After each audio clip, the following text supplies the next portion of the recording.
So, but like you mentioned something too about the chip on your shoulder, bro. Let's talk about that because as African American professionals, man, let's talk about that chip on your shoulder and how that drove you, man.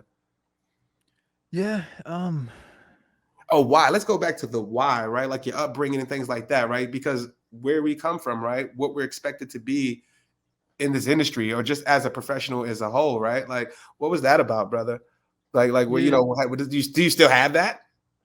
The chip? Yeah. Oh no, no, no, no. If I showed you my calendar, you'd be like, "Damn, dude, what are you doing?" Like, I threw that so shit away.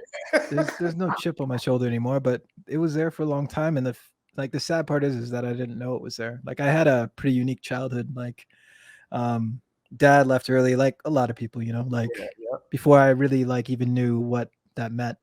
yeah. Very, very young. So it was my mom, my older sister, and me when I was young. And as we grew up, like it was like, yo, we're gonna take you and put you into foster care. You're gonna be homeless for a little bit. You're gonna move a bunch of times. Like there was times where I slept with a knife under my pillow. Like I just kind of had like a crazy up and down childhood, which honestly, like not many people ask me about. So it's cool that you bring that up, but because it does affect a lot of things. But for me, I just like zoned everything out because it's about survival. It was about survival for me as a child, like all the time. How do you focus on school? How do you focus on sports when you're worrying about surviving?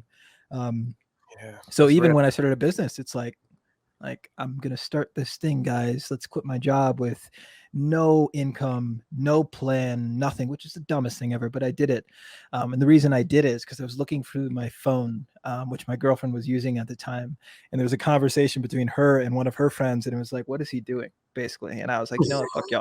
Fuck y'all. I'm quitting my job. I'm doing this. I'm doing this right now." The dumbest decision, but it worked out. Whatever. But I don't recommend anyone else does this. But I quit, and I struggled like everything that I went through as a kid, like nothing compared to like how I felt. Like power turned off. One time I remember like finally someone paid their invoice on time and I was like, yes, I'm gonna buy food, groceries, and then my power was turned off, not because I didn't have the money, because I didn't pay in time. So all my food spoiled. Like, dude, I was struggling. But I just, like you're black, you come from nowhere, like you've got like successful siblings and it like so much to prove. But I realized it was just I had to prove to myself that I could do those things, not to Yeah. anyone else. And honestly, I didn't really overcome that until 2021, like took Wow. me going to get a job, which I was like, hell no, I'm never going to do that again. For me to really like look at myself and say like, yo, like you have nothing else to prove. Yeah. But I big, think big you chip on my definitely at shoulder. that point. I think you definitely I don't think you have anything to prove, brother. I think what you've been able to accomplish, man, is insane. Like I said, and you can't quantify the inspiration and the impact that you have on people. And I think that's more important than anything, brother. Like I told you earlier, man, there's probably hundreds of Jarretts right now. You know what I mean? Or people like me that seen your shit and was like, yo, I'm going all in because now and then I reciprocated, right? Because I tell people, yo, it's you, yo, check out Q, check out this one, check out this guy, you know what I mean? And then I'm taking late night calls and I'm giving the game and I see them on LinkedIn and they getting lit and they do it and it's be a snowball effect, bro. That's what we So like need, man. that's That's what what we we need. need.